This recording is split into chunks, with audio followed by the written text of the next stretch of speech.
And see, I know they added, so YouTube added this new protocol where I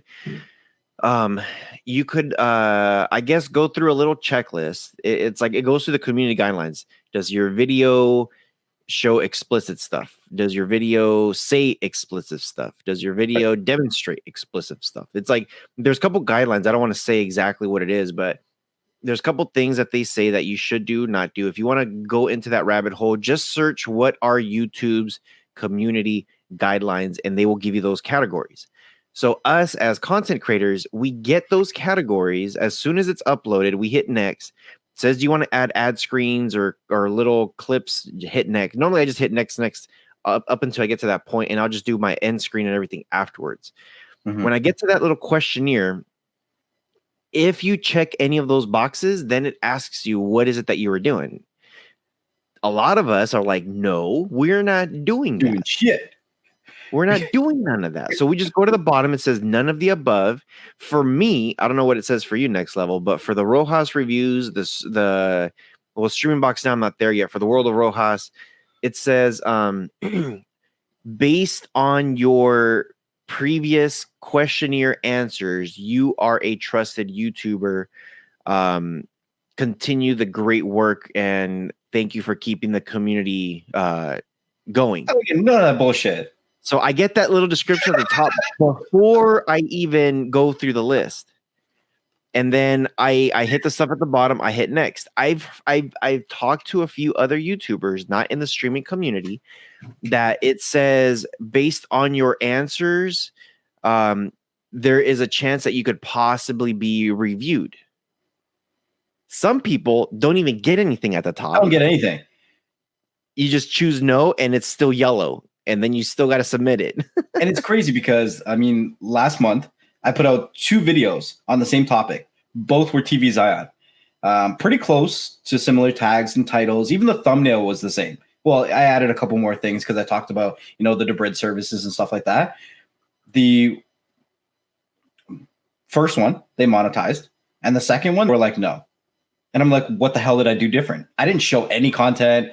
You know what I mean? It's like, why would you monetize one and not the other? I don't get it. And even when we had the interview with Dimmy, he was like, they couldn't even give him an answer because they demonetized his whole channel, right?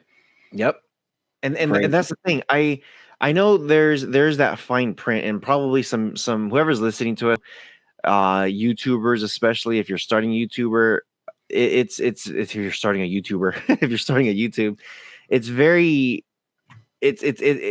defeating. It's really defeating when you're trying to figure out what you're doing wrong so you don't do it again. But when you sign the terms and conditions, there is in the fine print where it says on their discretion. They don't have to tell you anything. And you know what? You could follow. let's just say your YouTube channel is about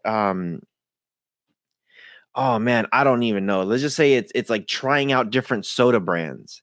You're just like, hey, I'm going to try different sodas, and what do I think? And let's just say you have a video on all of it. Let's just say you become such a big of a YouTube channel that these companies are inviting you to come to their warehouse, and let's just say that you turn this into like a talk show or whatever, and you're making money, with commercials on real TV, not just YouTube TV.